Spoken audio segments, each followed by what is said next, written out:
So I'm here at another small park in the middle of the city, and here's another statue. I don't know why Serbian statues always seem to have swords. They're always holding these huge swords. This is a statue of Vasa Charapic. I guess he's armed for battle, but it seems that the only damage he's taken is not a gunshot, but that cum shot that he has on his forehead there. This city bus appears to be a donation from the people of Japan, and there's the intertwined Serbian and Japanese flag symbolizing cooperation between the two countries.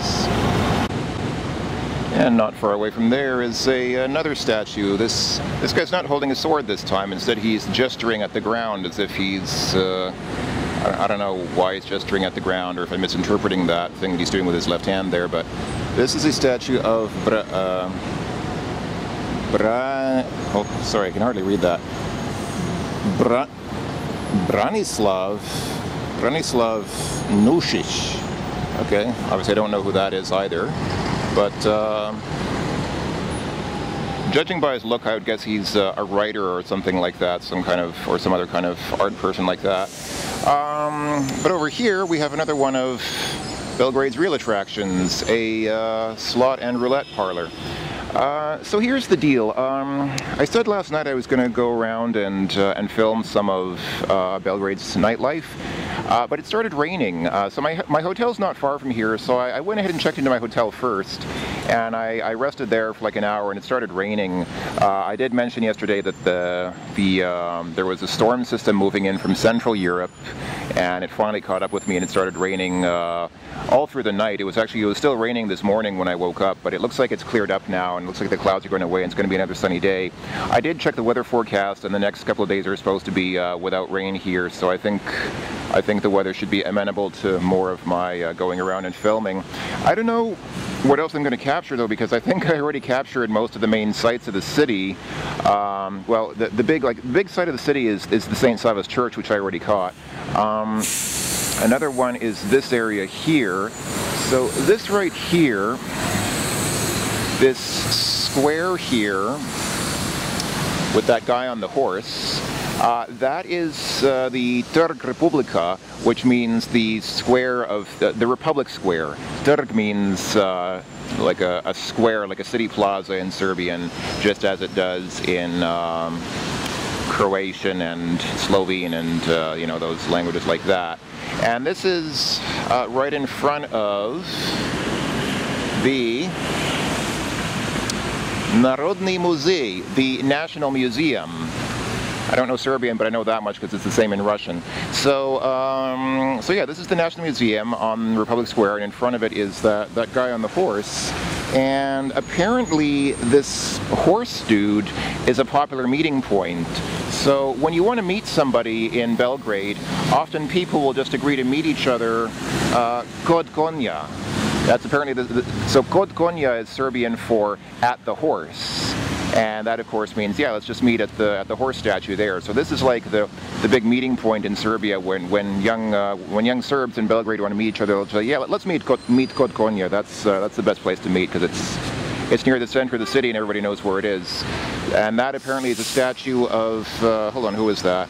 That is, according to my notes, that is Mihailo Obrenović. Mihailo Obrenović on a horse. I don't know who that is, but now you know that that's him on a horse. So there you go. So yeah, this is pretty much the heart of the city. This is like the real downtown middle of the city of Belgrade. So yeah, I'm just gonna walk around today. Belgrade doesn't have a huge number of really very famous tourist landmarks, but I'll just walk around, as I often do. I'll just kind of stroll around. I'll be a flaneur, and I'll see what I can find here. So not at all far from the Republic Square is, I found this bookstore, Delphi. Interestingly enough, the blue sign there, as you can see, is in English, but all the books inside are in Serbian. I didn't find a single book that was not in Serbian. And one interesting thing that I noticed, now that I've actually taken a look inside a Serbian bookstore, is that even in the bookstores, the books are mixed between books in Cyrillic and books in Latin letters. So I wonder how they decide, like even when you're publishing a book here, you have to decide, am I going to publish the book and print the book in Cyrillic letters or in Latin letters? And that in itself also probably makes a statement. There's probably some rationale, some reasoning process that goes behind whether you print your book in one alphabet or the other, depending on, I guess, your target audience. And by the way, yesterday I said diglossia is what I was talking about. No, it's not diglossia, it's, of course, it's digraphia.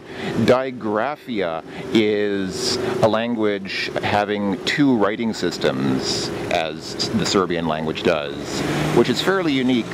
I think maybe Bosnian does that as well, but the other Balkan languages, as far as I know, do not. Slovenian and Croatian are only in Latin letters, and Bulgarian is only in Cyrillic. So I'm standing here at sort of the junction between where they use Cyrillic letters and where they use Latin letters.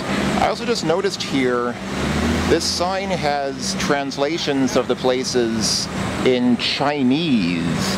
That's interesting. I wonder if there are a lot of Chinese tourists here, because that's not something that I would have expected to see here. Belgrade also does have a few of these pedestrian streets where cars are not allowed. So I'm standing next to a street with cars, but this is where a pedestrian zone begins.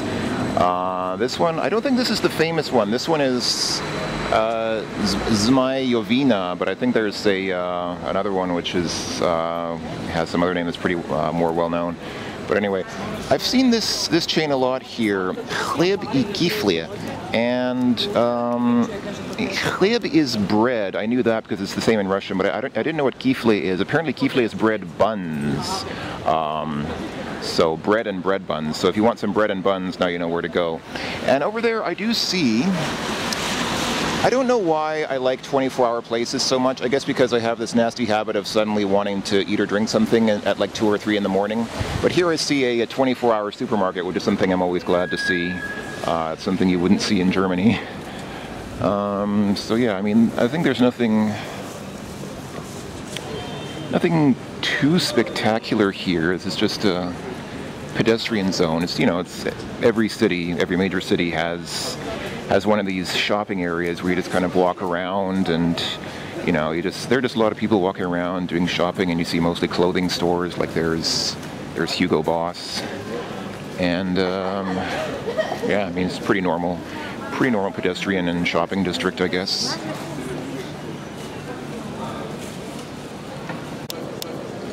Okay, and here in this pedestrian district, I discovered the Knjižara Ivo Andrić, Knjižara meaning bookstore. So this is a quite nice bookstore. I took a look around inside. It is quite nice inside.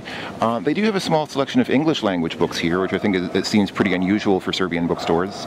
The selection is quite small, and the Serbian books that they do have are quite eclectic. Like they had really kind of, in my opinion, a slightly bizarre selection of books there that you wouldn't normally. Like they had a lot of very specific books on very specific subjects and not necessarily general interest stuff, but it wasn't bad. I mean, it's a pretty nice bookstore. Here is, I guess, a compass telling you the distances to different places. I don't know what any of this says, but it's obviously something to do with compass directions and navigation and stuff like that. Here also there's a branch of the Erste Bank, which I believe is an Austrian bank. So again, you see the mixed influence of Russia, Germany, and Austria. This area used to belong to the Austrian Empire, as I understand it, and so it was, or at least was strongly influenced by the Austrian Empire. And so you still see Austria's influence here, even though obviously it's been independent of, you know, Austria-Hungary hasn't existed for about 100 years. So. Yeah. So this is a statue of Petar II Petrovich Njevoš. Okay, don't know who that is. Around here there are a few interesting things that I spotted. First of all, this pavement's in great shape.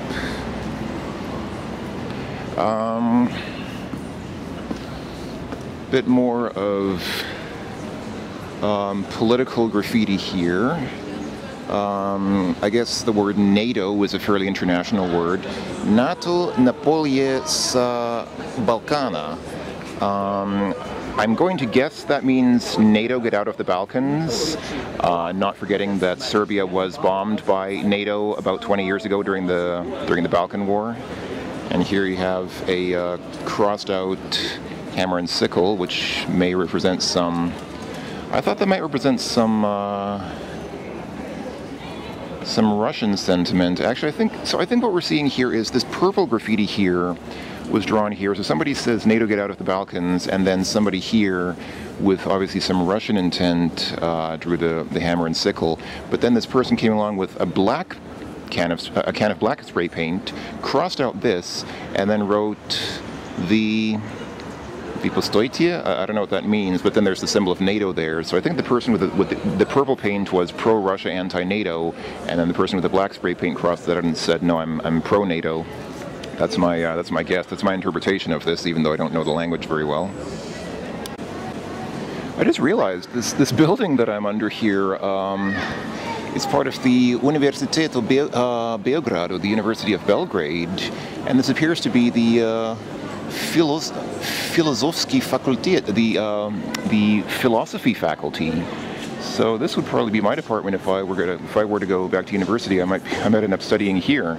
And here they have the Centar za Izdavačku Djelatnost Filozofskog fakulteta, something to do with the philosophy faculty. And here they have some books, a selection of books which are mostly in Serbian, but I do see some English language books here as well. And continuing the theme of philosophy, just across the plaza there is a souvenir shop called Plato, but it doesn't have much to do with philosophy. I don't think the souvenirs are particularly philosophical. It's just a regular souvenir shop. They just called it Plato because it's under the philosophy faculty, I guess. So here's another park. It's not a very big park, I guess, but it's quite serviceable. I mean, it's quite nice as parks go. It's a pretty nice looking clean park where you can stroll around a bit. Park benches to sit on, people taking breaks, walking with their children. Here's a statue. Actually, there are several statues here. Who's this? This appears to be whoever that is. Don't know. I don't know. Obviously, I don't know who any of these people are. Probably some kind of Serbian legendary military leaders. I mean, usually they're either military leaders or artists of some kind, or maybe politicians occasionally. Stuff like that. But yeah, nice. Pretty nice park. I actually quite like it here. I like the looks of this park. It's very, I don't know, something about this park strikes me as being very Slavic. It's a very Slavic looking park, which of course fits, doesn't it? I mean, these kinds of low fences here, this is something that you tend to see in Slavic parks. I don't know why, it's just something that tends to characterize them. Although it's not limited to them, and of course you can see such fences anywhere, but just for some reason parks in these kinds of countries tend to have these low fences in them. I think this dog is a stray, because it doesn't appear to be with, doesn't seem to be with anyone here. Okay, now he's gone behind this dumpster. But yeah, I mean, the dog is, can I cross the street here? Let's try crossing the street here and take another look at this doggy. This is another thing that you wouldn't really see much, if at all. I don't think I've ever seen anything like this in Central Europe. I know that, yeah, I'm pretty sure that dog's not with anyone. Wait, where's the dog now? There he is. Yeah. I know that Russia has a problem with stray dogs. I did sometimes see in Russia stray dogs, and they would often hang around in packs, and you'd see whole packs of dogs just walking through the street. And they're not dangerous. Like, they don't bother people if you don't bother them. If you don't try to interact with them, then they're not dangerous usually. They don't bother people. They just scrounge around looking for food. But yeah, this dog's clearly not with anyone. There's no human attending to him. And if he had gotten separated from his human, then he would probably be in distress. Usually dogs who are looking for their humans are visibly distressed and start whining and trying to look around everywhere for where's their owner. But this guy's just on his own. He's just, yeah, he's just just looking for food around these dumpsters. So yeah, stray dogs in Belgrade are apparently a thing. Unless he's lost, but I really doubt it. I really doubt that he's lost. He doesn't look lost. He looks like he knows where he's going. He's just used to wandering the streets by himself. So here we have "It's Not a Mistake," and then above that we have "Hope." Or is that "Norie"? This is one of the annoying things about being in a place where both Cyrillic and Latin are used. I sometimes don't know what words are. Is this "hope" as in Latin letters, or is it "Norie," in which case I don't know what it's supposed to mean. I don't know. I mean, I could interpret this as saying hope is not a mistake, but these look like they were written by different people, so I really have no idea. So here's a clothing store called Concept 45. I kind of like their concept. Don't watch, absorb, don't listen, think, and don't pretend, be yourself. That's a pretty good concept. Authentic always. Yeah, it's a good concept. I don't know much about fashion or clothes, but I like their concept. So I'm going to be myself by not going into the clothing store. So I just got finished looking inside the Raječeva shopping center.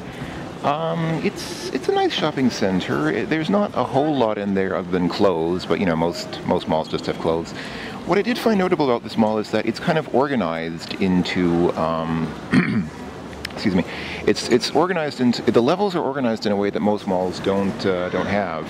So there's actually inside, once you go inside the mall, there's a little directory and it says, you know, the lower levels have clothes, so men and women's fashion, and then the upper levels have stuff like shoes and accessories, and then the very top level has a bookstore and a toy store and things like that, which, you know, it makes sense. I mean, it makes sense to organize the mall in that sense. I've just never seen any other mall do that. Most malls have toy stores and clothing stores and game stores all, you know, all mixed up together. So it's an interesting concept. It's something like 4 or 5 levels inside. It's kind of it looks like a big mall from the outside here, but it's actually not that big inside. It doesn't have that many stores. It's not a huge mall, but it's nice. I mean, it's very clean, very modern. I mean, I liked it. Here they have a money exchange office, and look how many people are lined up to exchange money. I also do find it notable that the sign there for money exchange is first in Serbian, then in English, and then in German, Wechselstube. That's probably says something about the people that come here. I mean, not in a bad way, I'm just saying it seems likely then that there are more German people who come here than other people who might not speak Serbian. There they have a place for frozen yogurt and ice cream. Probably pretty popular in the summer, because the summers get pretty warm here in Belgrade, as I understand. They're probably not very popular now. Here we have gallery windows. I guess some kind of art exhibit thing. And over here, there's the tourist information place in case you want some tourist information. You can find it here. So this is a school. This is a school of the Kralj Peter I of Peter the First.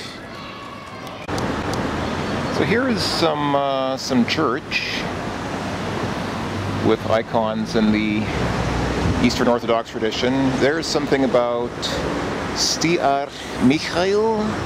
And here you have Stiar Gabriel, so the angels Michael and Gabriel. I guess Stiar is probably archangel or something like that. So yeah.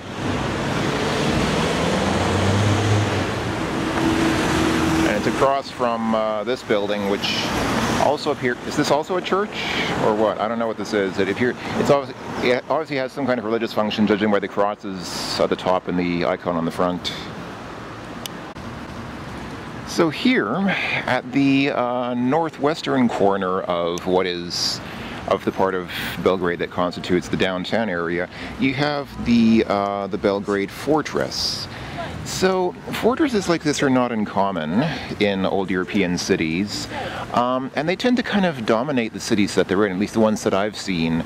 It's certainly the case in, for example, in Bratislava, the capital of Slovakia, where you know, It's a nice city, but the center is really dominated by that huge castle on the hill, and it kind of towers over everything else. There's not really much else that represents the city other than just that huge castle, which takes up so much of the middle of the city. It's also, I think it's pretty true of Ljubljana, the capital of Slovenia, because, yeah, it's kind of the same thing. I mean, there's that huge hill that you have to go up to get to that castle there, and it's, yeah, it really... It does dominate the center of the city, but here that's not the case because the fortress here is pushed off to the northwest corner. So you can kind of see here. So here on the left you see the river Sava. Belgrade is actually located at the confluence of the Danube River and the Sava River. So the Danube is the river that goes through Vienna and Budapest, and then comes through here and continues on to Romania and forms most of the border between Romania and Bulgaria. And so yeah, the fortress is here, but it's kind of out of the way. Like it doesn't, it's kind of a bit separate from the downtown. So like the downtown of the city is down in this direction. It's away from here, and I've walked up here and you can see the fortress is here in the corner. So all this text is the text is here in Serbian and in English. I'm not going to pause to go over it, but if you can, I don't know, actually I don't know if the camera resolution is high enough for you to read it, but anyway, it's just explaining some of the stuff about the history of the fortress. So I am here where the red point is there, and this complex is fairly large. I'm not going to try to capture the whole thing on video. I mean, it's just a big park slash fortress. But let's see. So this is the Sava Promenade and the little Kalemegdan stairway. Oh, I guess that's the stairway there. Those are the stairs down to the street there. And on the other side here, they have some information about.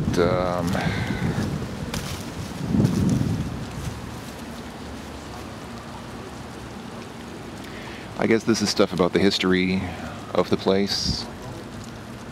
And yeah, there at the bottom,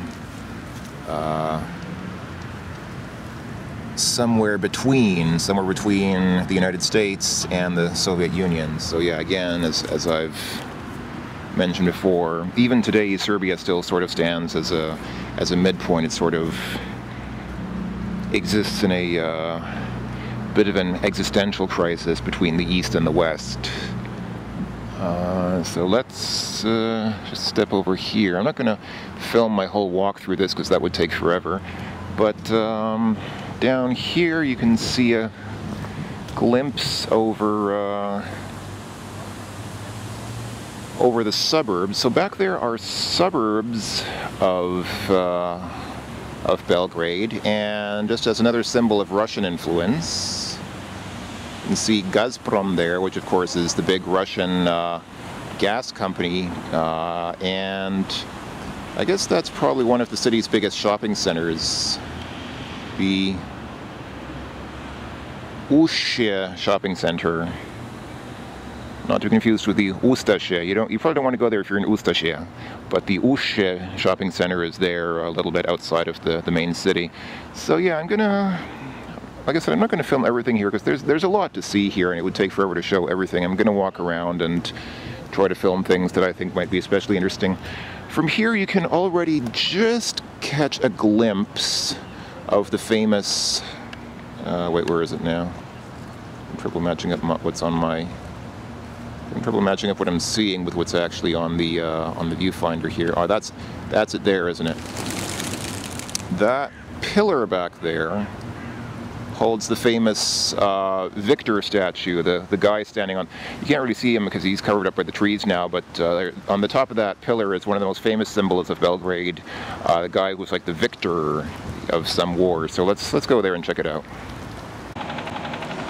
So this here is probably one of the city's premier observation points and lookout points. So this is the river, or a river. I actually don't, is that the Sava or the Donau, or the Danube? I don't know, it's one of the two, I guess. Or maybe this is where the two meet, I don't know. But yeah, back there you can see a lot of buildings. I think a lot of the most interesting sites in Belgrade are probably a bit outside of the city here, so I'm probably not going to have the chance to see many of them. That there again is that, wait, where is it? Yeah, there we go. There's that bridge, which oh wait, no, that's the bridge. There we go. That's the big bridge that, that I mentioned before, which I'm probably not going to have the chance to go and see. And then there's some mountains back there, so yeah, yeah, nice view from here.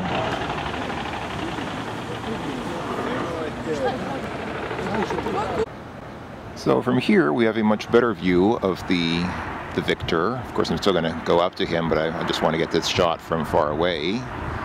So there he is up there, and then I'm here by some fortifications that are here on the side of the fortress. And yeah, it goes on. So yeah, I'll go down here. Let's go down here and take a look. Here we have a little monument that says Smrt fascizmu, sloboda narodno. Smrt is death, so death of fascism, glory of the nation, something like that. And here we have the busts of some figures, and I don't know if these are their graves. It looks like these are actually where they might be buried. These are some figures who were, I guess, important in freeing today's Serbia from fascism. This person died in 1943, so I could see them being a soldier who died in World War II. But I don't know who these other people are. This person died in 1929, which is well before the Nazis came to power. And this grave... Is this grave unmarked? No, it's not unmarked. It's just that the lettering is so faded that I can't...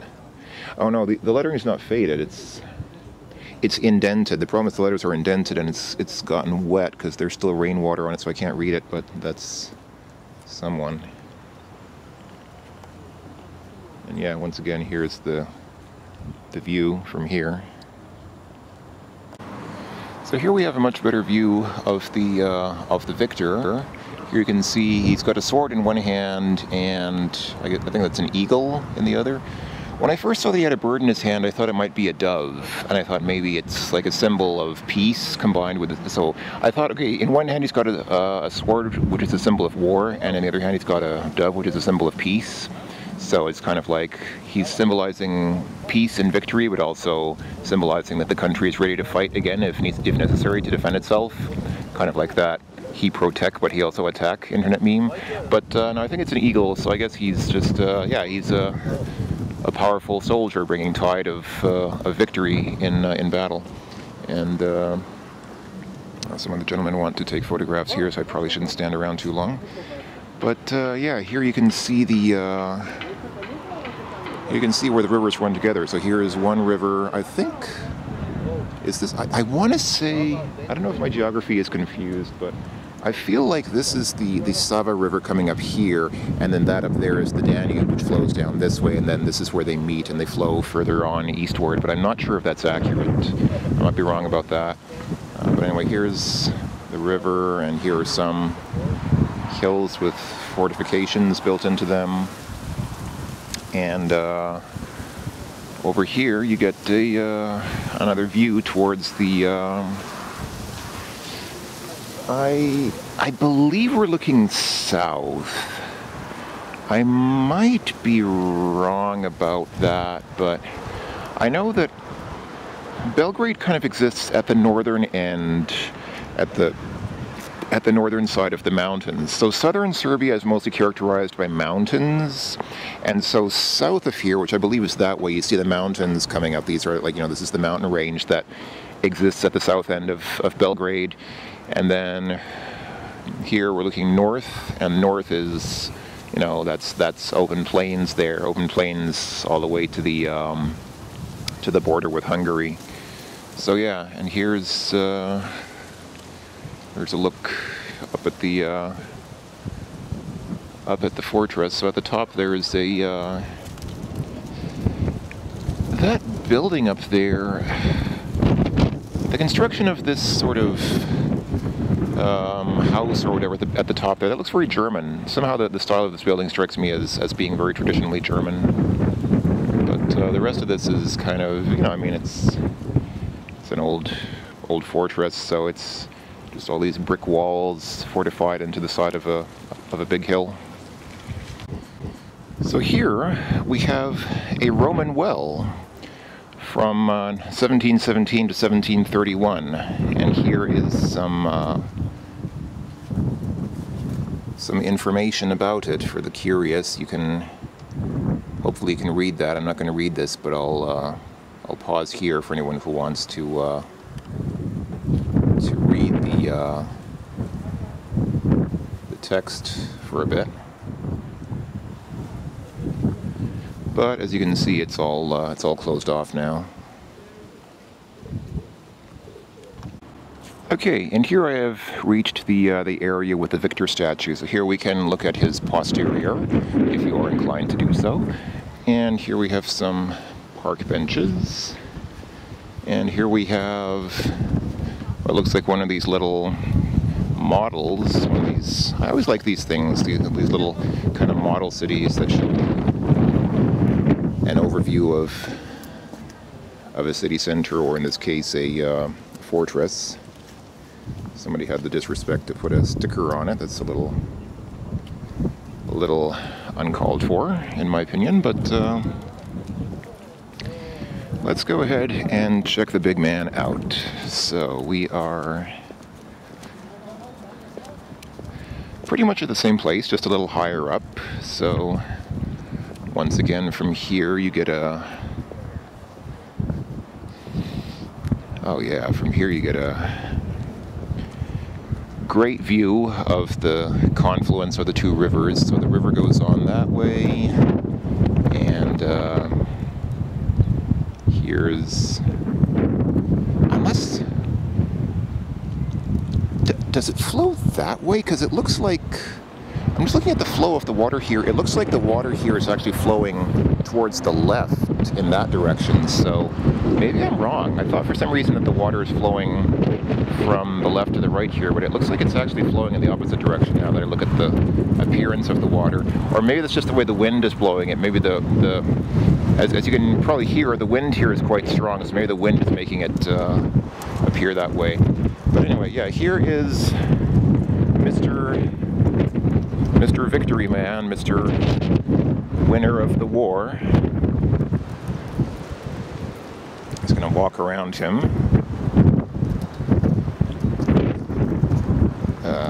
Sorry, trying to focus on both the camera and where I'm going at the same time, and I'm not doing a very good job of it. And here, there's actually no inscription of any kind apparently at the base of this tower, but there is this thing that somebody left here which says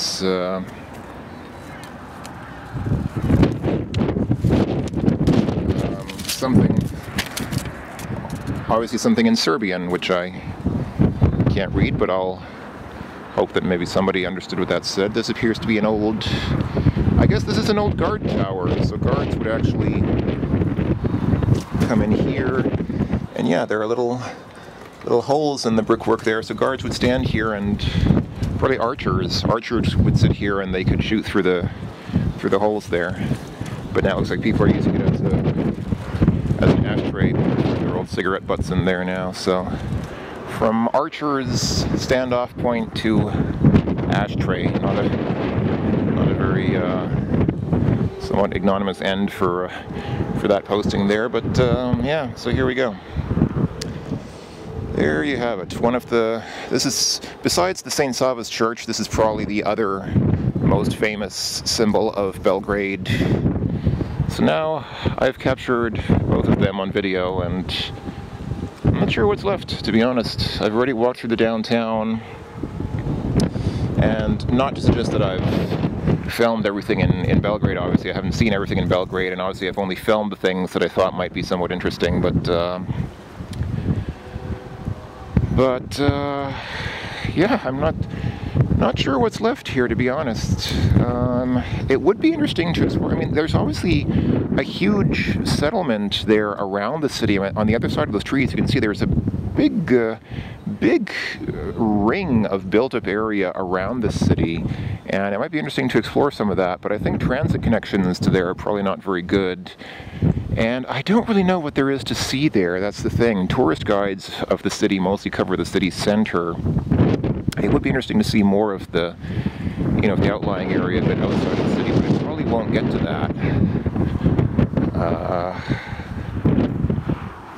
And I don't know that there is really much interesting there. I mean, usually suburbs are just, as I think I said before, they're usually mostly just residential buildings and supermarkets and shopping malls and stuff like that, which is very useful, very practical if you live there and you want to have a place to live and to do your shopping. I mean, that makes sense. But for tourists like me, or people who are making a video like me, I don't know there's that much there that I would really find meaningful to film. This pigeon is here bravely braving the wind and trying to stay on top of that wall there. This path here is this pathway is not very good for walking on. I don't know why they don't maintain it. You can see some stones are missing here. I would think they would periodically check it and replace stones that are missing, but it doesn't look like they're doing that, so let's see. Okay, and here's a lookout from what I think is the north side. So again, there's where the two rivers meet. Over here you've got, down there you've got some walkways and things. That's like where you can take a walk around. This sort of looks like a nice little, it's kind of a little park there. I guess there's not much to see there though, just grass. And then over there, yeah, just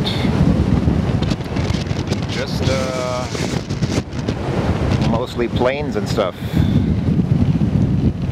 And it suddenly became very windy. Just in the time that I've been sitting here, it suddenly became a lot more windy. Wow. Gosh. Here, overlooking the area where I just was, there is a informational placard here, if you will, on the inner fortification. This here appears to be the Narodnaya Observatoria, the National Observatory. I guess that's where they observe things. Normally an observatory would have a big telescope for looking at stars, but I guess this one doesn't, maybe? I don't know. And over here, there appears to be an archery range. Let's see if we can...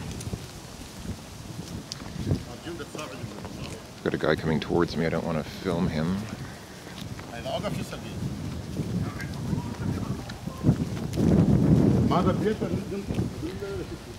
I usually try to avoid capturing people on film because I know some people really don't appreciate being filmed, which I can understand. I understand that some people don't like it. So, yeah. Here, I guess little kids can get their pictures taken so they can be an archer. Yeah, Belgrade Archery. And here they have a okay, here's a magic tree, because why not? And yeah, this is where kids can try their hand at being archers. It looks like those targets have seen some use. Oh, and here there's a Viking on that sign and a shield and sword on this one. Oh, and over here there's there's another Viking. I like the other one better though. I really don't know what this statue is supposed to represent. So I'm gonna just let you folks read the text here, and if anybody wants to know, you can try to figure it out from that, because I have no idea, quite honestly. Here we have I guess these are the remains of, well, okay, so the sign, amusingly enough, indicates that this was a small gunpowder magazine. Now, I don't know what they mean by magazine here. My first thought was maybe this is supposed to be a store and they mistranslated it, because magazine in Russian does mean a store. It has no relation to the English word magazine. They took it from French. In French, magazine also means a store, like a shop. It does also occur to me that in a military or in a weapons context, a magazine is also, you know, like also sometimes called a clip, even though I know a clip and a magazine are not exactly the same thing, but they're basically the same idea. A magazine is like one of those things that contains several shots. Like, you know, you put a magazine into your rifle or something, and that's where the shots come out of, or that's where the cartridges are loaded from. But this is indicating that this is referring to the magazine as a building. So obviously a magazine that you put into a weapon is not a building, so I don't know. It says this was a standard military building for storing ammunition. So a military building for storing ammunition is also not a store, because soldiers don't go and they don't have to buy their ammunition. Like, it's not like soldiers go to buy their shots from their barracks. I mean, the ammunition is supplied by the government and paid for by the government. So I don't know what a magazine is supposed to be in this context. I'm really quite stumped. I don't know what this. Gosh, the sun is in my eyes. But there's some tower up here, which is. I don't know what it is or what it's about, but it's a tower of something. So we're at the upper town of the Belgrade Fortress. I know it's kind of funny to think of a town as being here, but I guess, you know, when at a time when this was an actual military fortress, I guess there were people who lived here, and so you would have, yeah, you would have markets and things like that selling things here, just as they still have today. There's still a market here selling drinks and souvenirs and stuff. Over here we have a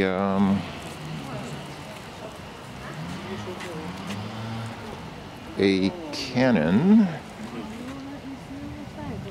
The sign indicates that this is a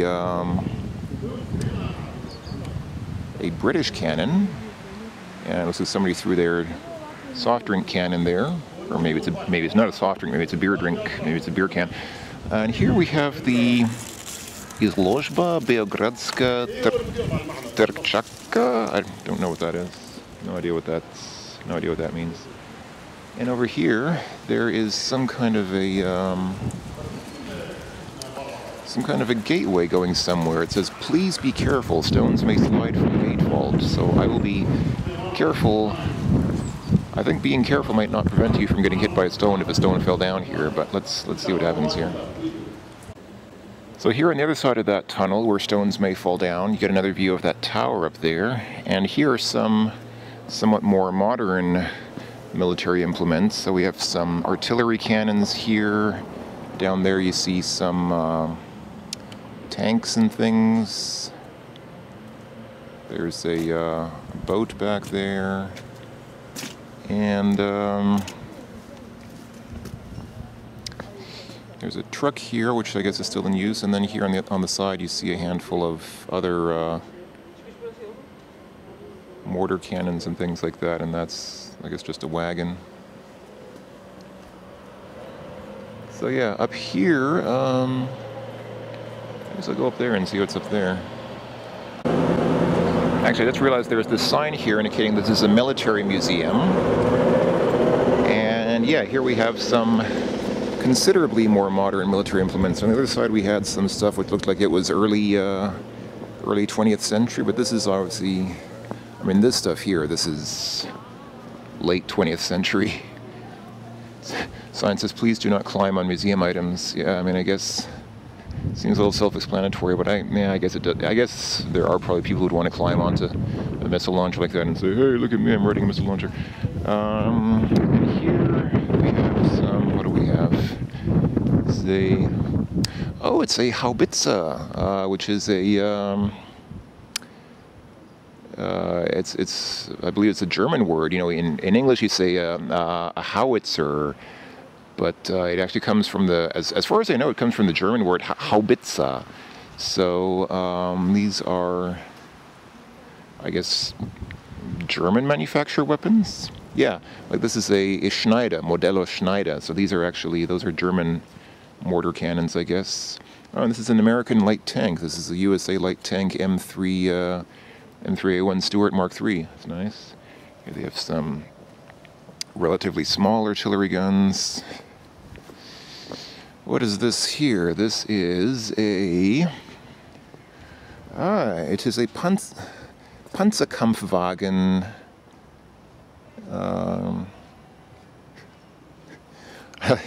I like how the Serbian translation is Niemački Lucky Dink. It's so they just, I guess Serbian for tank is Dink. So yeah, and Niemački means German, but in Latin letters they just took the German word Panzerkampfwagen and left it at that, and figured, yeah, everybody knows what a Panzerkampfwagen is, right? This is a Carro Armato. Oh, it's Fiat. So I guess this is an Italian manufacturer tank. Carro Armato, M1542 Fiat. Okay. More of these small little artillery guns. And this here is another Panzerkampfwagen. And this is please do not climb on museum items. This is okay, another USA light tank. I like how this is a light tank. I mean, I guess it is. It just seems funny to think of it as a light tank because it looks so big and heavy, but I know heavy tanks are much larger than this. Did it take damage? I'm looking at you can see on this panel, you can see a couple of lines going across there. Did something actually go across it and scratch it, or is that, I don't know, is that like an actual battle scar on the tank, or is that just, did somebody drop the panel or something? What do we have here? Is this a sea mine? Yes, it is. German underwater mine.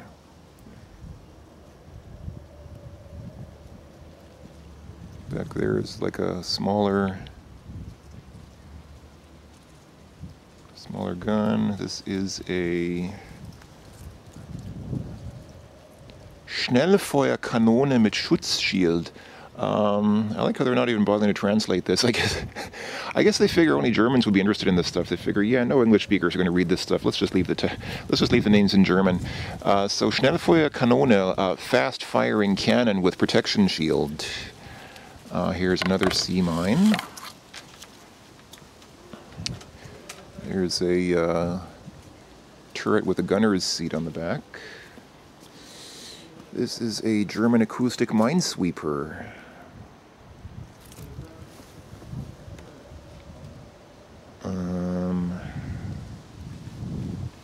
Here we have a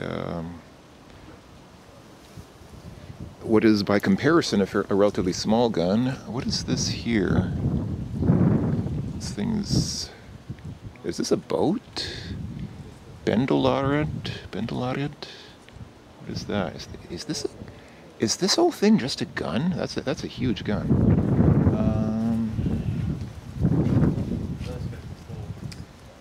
Carrying a float of German miners. Okay. Is this a torpedo? Yes, it is. Ship torpedo, TP-45 Mark II. And over there we have a couple of other torpedoes. Here's a ship torpedo, TG-53. And back there is a German aircraft torpedo, 30 centimeters. I guess 30 centimeters is obviously not the length, it's much longer than 30 centimeters. I guess 30 centimeters is the width of it, or the thickness, or whatever. And over here, wow, there's quite a lot of stuff here. Man, they gathered a lot of things from many different countries here. Is that? I guess that's also a weapon back there. don't see a sign on it. Oh, well. So yeah, here's the ship torpedo TP-45-2. I think, is this the same model as the one back there? Maybe. This one has this panel removed so you can see the insides a little bit. This is a 2-centimeter cannon, mitragliera da 2065 modello 30. I'm gonna guess this is Italian. Here's another torpedo. And then back here, I think we're almost at the end.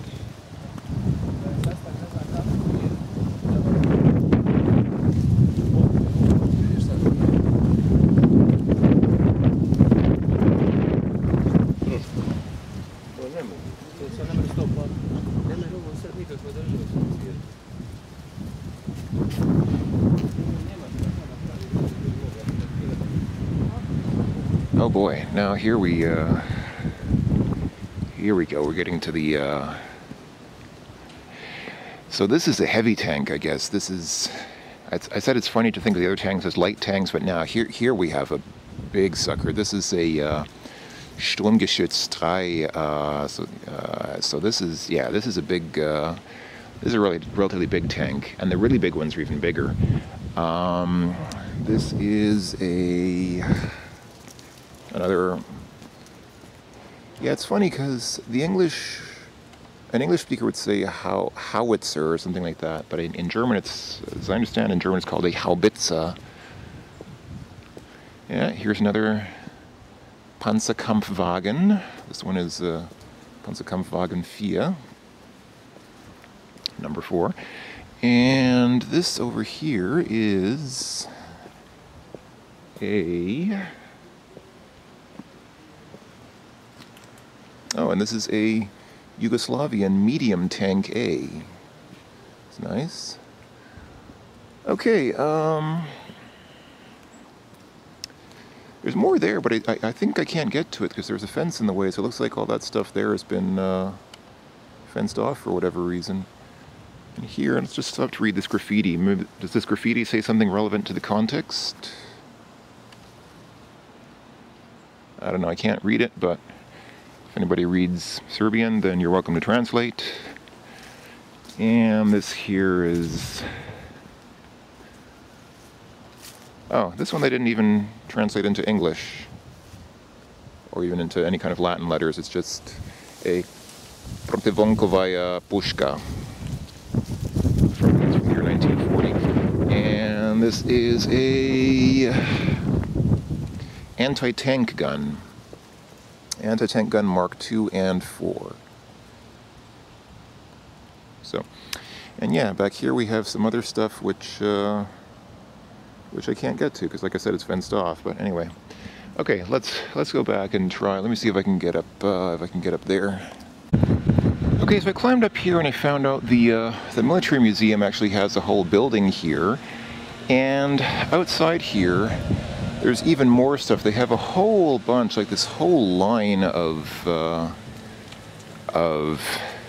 cannons and things like that. I'm not gonna stop at each one. I think I already spent too much time looking at the other stuff, so I'll just do a quick sweeping view from here, and you can see, yeah, there's a bunch of cannons and artillery guns here, and then I'll just leave it at that and move on. Okay, just a quick stop at this one. This is not a cannon. This is a field kitchen. This is where you would, you know, when you're in the field, when you're on the front lines of the war and you want to cook a meal for the troops. This was where they would cook. I've actually never seen a field kitchen before, but I guess it makes sense that they would exist. Okay, and it goes on here. So there are more guns, like artillery cannons here, and then all of these here. It just goes on and on and on. Man, there are more German military weapons here in Belgrade than in all of Germany. It's kind of crazy. This is mostly older stuff, though. I mean, here you can see these big artillery cannons with the big wooden wheels, like they had, you know, in pre-World War II times. Okay, just to be fair, since I missed this side first, so yeah, there's also this this French tank here. Here we have a Polish tankette. I have never seen the word tankette before. I did not know there was such a thing, but now I guess I know. Carro veloce, cannone anticarro.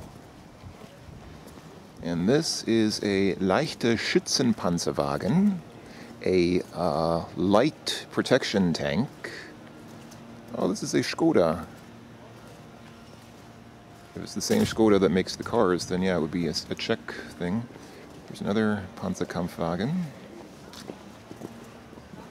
And here we have a couple of big cannons. So, my apologies to anyone who was not interested in weapons. Even I'm not really very interested in weapons. Because I've never seen an exhibit like this before, I thought it might be useful just to pause on it here and show some of the stuff here. So this is a Flugabwehrkanone, so a flight defense cannon or anti-air gun. And then this is, what is this? I don't know, this is something else. Wait, is there a sign on this somewhere? There should be. There's got to be a sign somewhere, right?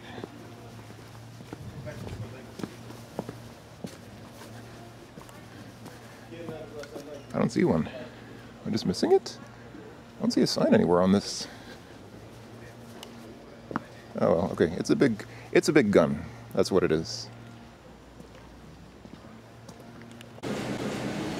This bookstore here, the Knižara Direta, this is the first bookstore I've seen here that had a philosophy section. It was a fairly small philosophy section. It was just one rack of books. But the philosophy section was not too bad. What struck me as very strange, though, was so all the books there were in Serbian as well. Again, I'm having trouble finding non-Serbian books here. But okay, it makes sense that the books might be in Serbian. But most of the books in philosophy were written in Latin letters, and even though it was the same alphabet as the names of most of the people there, they still changed the spelling of the names. So when you transliterate between Latin letters and Cyrillic letters, you often have to do funny things with the with your spelling to make the words sound correct in the other alphabet. So, like for example, I don't know, like often I've already several times seen here in bookstores a title or a section called books for teenager. Now, that's obviously supposed to be teenagers, but there's not really a sensible way to spell teenager in Serbian because it's not a Serbian word, so they transliterate it in kind of funny ways, so it looks like teenager or something like that. But like in this store, they had, for example, they had a book by Heidegger, and he was a German, and obviously German is written using Latin letters, but even when the book was written in Latin letters, it still it didn't even transliterate his name. They changed the spelling of his name so that the Serbians would pronounce it correctly. It was spelled like Heidegger, not Heidegger as it's spelled in German, but Heidegger, which was pretty funny. They didn't transliterate anything because it's still in the same Latin alphabet, but they just changed the spelling so that Serbians could make sense of it. That I thought was pretty funny. Anyway, so here is some kind of a street art gallery. I guess this guy is selling these paintings. I'm actually almost done with Belgrade, I think. I mean, obviously I haven't seen everything in Belgrade, but I think I've captured the main tourist landmarks that were on my list. And there wasn't necessarily a lot more that I wanted to say about it right now, so I'm gonna still walk around a bit and see if I can capture some other interesting things. But yeah, I might not have much more to say about this place actually. So let's see what happens. So here's a good idea. If you're going to have a sign indicating where the tourist information center is, it's a good idea to have it only in Serbian, because that will definitely help foreign tourists find it. I don't know what was here before, but it looks like somebody had a sticker here and then they scraped off the old sticker and placed it with a Canada sticker. So whatever was here before, some Canadian came by and said, no, no, no, no, no, Canada, people, Canada.